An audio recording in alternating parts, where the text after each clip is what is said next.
and she is with Alliance, the VP of Financial Planning Strategy. So where is she?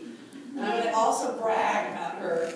Women, we need to brag more, right? Yes. All right, so let me tell you about Aimee. So as Vice President of Advanced Markets, Aimee Lynn Johnson is responsible for speaking with clients and financial service professionals about ways to effectively accumulate, protect, and distribute wealth. We talked earlier about the largest transference of wealth happening ever. I mean, we take care of our parents, our aging parents.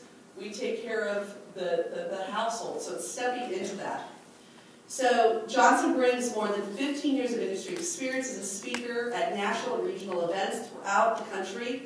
She specialized in topics related to women's markets, divorce, Social Security, transitioning, healthcare, and retirement. Before joining Alliance of North America in 2008, she was a senior field consultant with Thrivent Financial and also held positions with Thrivent as a health product specialist. The list goes on, and you've got some very amazing, accomplished women. So, Aimee, thank you for being here.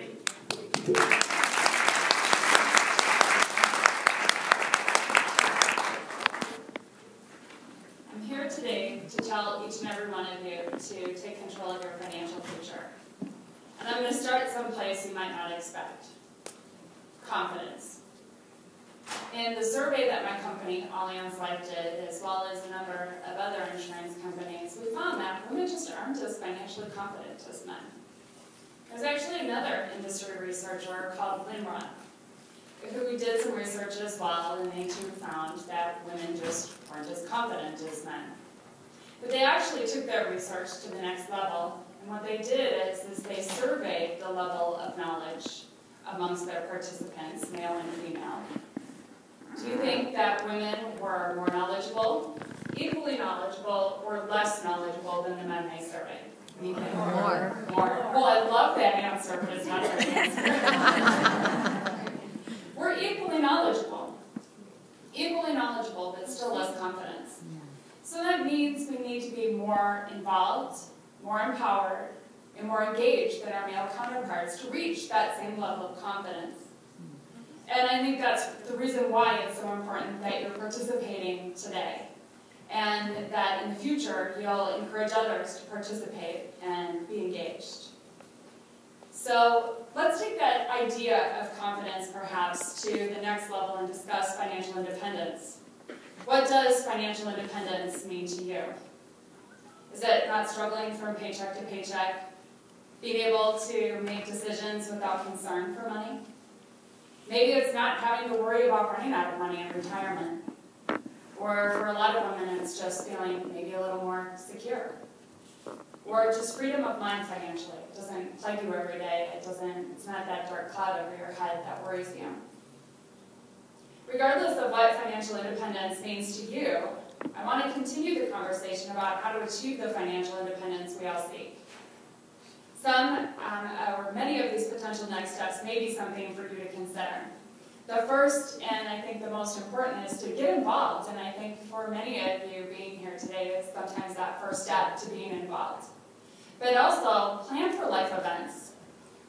Of course, there's life events that we can't plan for, but there are certainly those that we can, whether it's sending our kids to college, or retirement, buying a home, or even changing careers in the future. Those are all things that we can plan for. And of course, I'm going to state the obvious, maybe develop a budget. And for me, it's not necessarily a budget. I don't sit down and use a spreadsheet to figure it out, but I do implement buying and saving discipline in my household that I adhere to.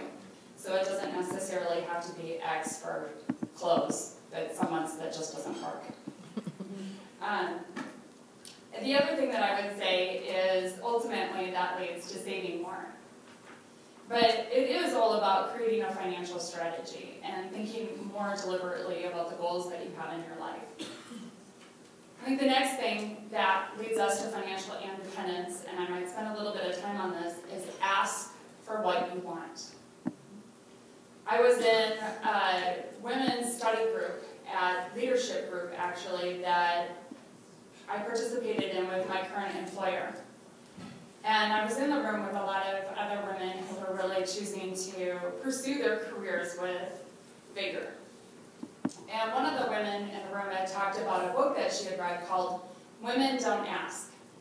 So a few of us actually chose to read this book.